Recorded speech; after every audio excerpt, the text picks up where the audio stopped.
Hi folks, Steve Durgan here with Victory for Veterans. I wanted to share some things that I found last night and also as I was in church this morning, and I apologize, but I'm going to read some of this because I took some notes and I don't want to miss any part of this, and it grieves my heart. But last night I read a suicide letter that was read by a friend of the man who committed suicide, a veteran. And he wrote letters to his wife and his 2 children and to this friend. It was very crushing, and very soon I'm going to publish this. I've asked for permission and they've granted the permission, but they're making changes to this video recording of the letter being read. So with that being in the backdrop of last night, I was in church this morning, and I was overcome with grief and sadness and pain for those so many brothers and sisters, veterans, who even today, even while I was in church, the statistics say that 1 took their life. And since church, another 3 more, almost 1 per hour. If you don't know these statistics, these are awful, awful statistics. But 22 a day, that's almost 1 per hour. I want you to appeal to those who are believers of any faith, Christian, Protestant, Catholic, Muslim, Jewish. To me it doesn't matter, but because we live with this faith in something, a power greater than ourselves. And I beg you, believers of all faiths, to not attempt to accept the status quo, because the status quo is not working. It's awful for these men and women.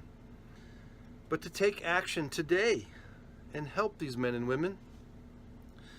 We at Victory for Veterans have programs to take men and women from where they are to a better place, to deal with these demons and voices and memories and problems of their past.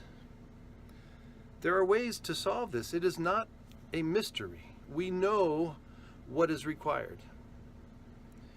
Would you please consider donating funds to Victory for Veterans? $5, $2, $10, whatever you can.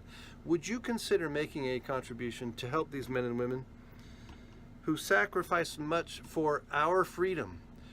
In church, I realized we have the freedom of religion. Do you know the cost of that freedom?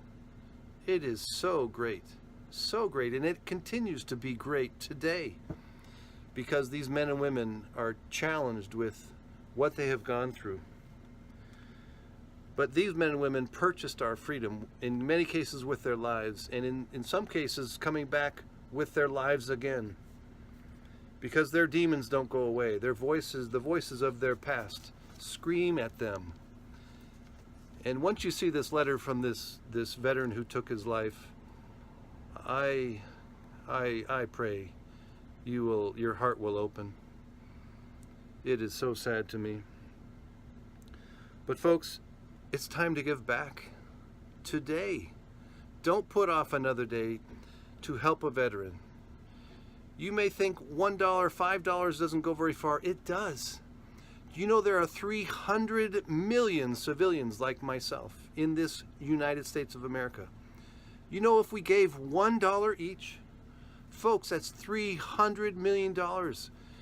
We could do many, many great things.